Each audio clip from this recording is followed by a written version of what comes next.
আপনার সন্তানকে যদি আপনি নাম্বার ওয়ান বানাতে চান, একটা আমি জিনিস বলি, তাহলে এখন আপনি নিজে বুঝবেন। আপনার বাসায় একজন সুস্থ আছে, একজন অসুস্থ। হেল্প কি সুস্থ লোকের বেশি দরকার না অসুস্থের?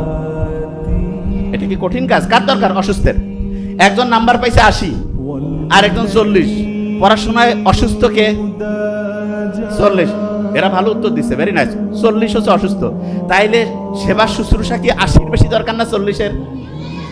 কিন্তু আমরা অভিভাবকরা কি ঠিক আচরণ করি?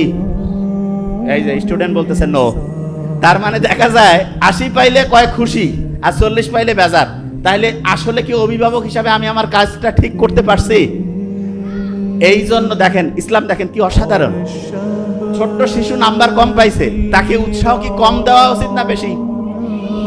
আচ্ছা, একজন খুব স্বাস্থ্যবান আর একজন রোগাশোকা, কাকে বেশি পুষ্টিকর খাবার দিব? যে রোগাশোকা।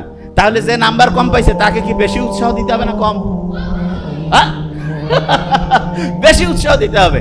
বেশি উৎসাহ যদি দিতে চাই, তাহলে তাকে উৎসাহ দেওয়ার জন্য তাকে 1 নাম্বার বুদ্ধি হচ্ছে তার প্রশংসা করা। কি করা?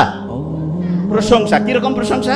যে তুমি এই যে চেষ্টা করতেছো, 40 পাইছো, নাম্বার ব্যাপার না, তুমি চেষ্টা করতেছো, আমরা খুব খুশি হয়েছি। প্রত্যেক অভিভাবককে আজকে ওয়াদা করতে হবে জীবনে। দেখেন আমাদের কাছে, আমাদের নাবিল একাডেমিতে বহুত প্রত্যেক দিন কয়েক হাজার করে হচ্ছে কাগজ আসে, তার মধ্যে আমরা কমন একগুলো কাগজ পাই। সেটা কি জানেন? চ্যানেলটি সাবস্ক্রাইব করে আমাদের সঙ্গেই থাকুন।